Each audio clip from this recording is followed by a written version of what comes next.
రాష్ట్రంలో కాళేశ్వరం ప్రాజెక్టు మేడిగడ్డ బ్యారేజీ నుంచి నీటి పంపింగ్ పై అధికార ప్రతిపక్షాల మధ్య మాటల యుద్ధం ముదిరింది. కాంగ్రెస్ ప్రభుత్వం ముఖ్యమంత్రి రేవంత్ రెడ్డి వైఖరిపై బీఆర్ఎస్ ఎమ్మెల్సీ తక్కెళ్లపల్లి రవీందర్రావు అత్యంత ఘాటు పదజాలంతో విరుచుకుపడ్డారు. గతంలో కాంగ్రెస్ హయాంలోనే దేవాదుల ప్రాజెక్టుకు ఎలాంటి బ్యారేజీ లేకుండానే ఏళ్ల తరబడి వరద నీటిని పంపింగ్ చేసిన చరిత్రను గుర్తు చేస్తూ పాలకులకు కనీస జ్ఞానం లేదంటూ సంచలన వ్యాఖ్యలు చేశారు. కన్నెపల్లి మేడిగడ్డల భౌగోళిక వ్యత్యాసాలపై బీఆర్ఎస్ వర్కింగ్ ప్రెసిడెంట్ కేటీఆర్ ఇచ్చిన క్లారిటీ తర్వాత కూడా ప్రభుత్వం రాజకీయం చేస్తోందని ఆయన మండిపడ్డారు. ప్రజలు, మేధావులు, ఇంజనీర్లు, ఉద్యోగస్తులు, రైతులు, విద్యార్థులు, యువకులు కూడా అచ్చరు పొందేలాగా మాట్లాడిన భాష, వ్యవహార శైలి చాలా జుగుప్సాకరంగా ఉందనడంలో ఏ రకమైన సందేహం లేదు. ఆయన కీలకంగా ఒకటి అన్నారు, బుద్ధి ఉన్నోడెవడైనా, మెడ మీద తలకే ఉన్నోడెవడైనా మేడిగడ్డ బ్యారేజీ నింపకుండా, బ్యారేజీ లేకుండా పంప్ హౌజులు మరి ఆన్ చేయొచ్చా అని. అరే ఓ బుద్ధి లేని ముఖ్యమంత్రి, మేము మొన్న సమ్మక్క బ్యారేజీ మొన్న కదా మేము వచ్చినాక కదా కట్టింది.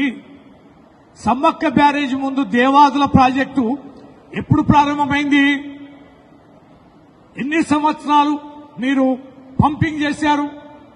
దేవాదుల పంపింగ్ వితౌట్ బ్యారేజీ 15 సంవత్సరాలు పైగా మీరు పంపింగ్ చేశారు కదా. అదే మెదల్లేని సన్యాసులారా, మీ ప్రభుత్వమే ఉంది, మరి బ్యారేజీ కూడా కట్టలే. కేవలం ఫౌండేషన్ వేశారు నాటి వైఎస్ రాజశేఖర రెడ్డి గారు. అక్కడ కోయల ద్వారా వచ్చిన తిరుగుబాటుతోటి బ్యారేజీ కట్టలే కదా, పంప్ హౌస్ ఆన్ చేశారు కదా. సంవత్సరాల తరబడి కూడా నీటిని వరద సమయంలో పంపింగ్ చేశారు కదా. ఈ మాత్రం సోయి లేదా? ఈ మాత్రం చారిత్రక అంశాలని, నీ గత అంశాలని నెమరు వేసుకుంటే అర్థమవుతుంది కదా. మేడిగడ్డ బ్యారేజ్ ఎక్కడ ఉంది? కన్నెపల్లి పంప్ హౌస్ ఎక్కడ ఉంది? మరి కన్నెపల్లి పంప్ హౌస్ లోకి మరి ఎంత డౌన్ లో ఉంది? అక్కడికి ఎన్ని నీళ్లు పంప్ హౌస్ కి టచ్ లో ఉన్నాయని ఇవన్నీ చెప్పావు కదా. అన్ని వివరంగా ప్రత్యక్షంగా అక్కడ నిలబడి విజువల్స్ ద్వారా చూపించుకుంటూ మా కేటీఆర్ గారు మేమందరం కలిసి విజిట్ చేసి చెప్తే నీకు అర్థం కాలేదా? నీకు ఆ మాత్రం సోయి లేదా? ఖచ్చితంగా నీళ్లకు సంబంధించి ఎల్నీలో సమస్య ఉందని తెలుసు, నీకు వస్తుందని ముందస్తుగా తెలుసు. మళ్ళా ఈ బుద్ధి లేని ముఖ్యమంత్రి ఏమంటాడు, నాకు తెలుసు వచ్చని, అందుకనే నేనన్నా ఆర్దడి పంటలు వేసుకోమనమని.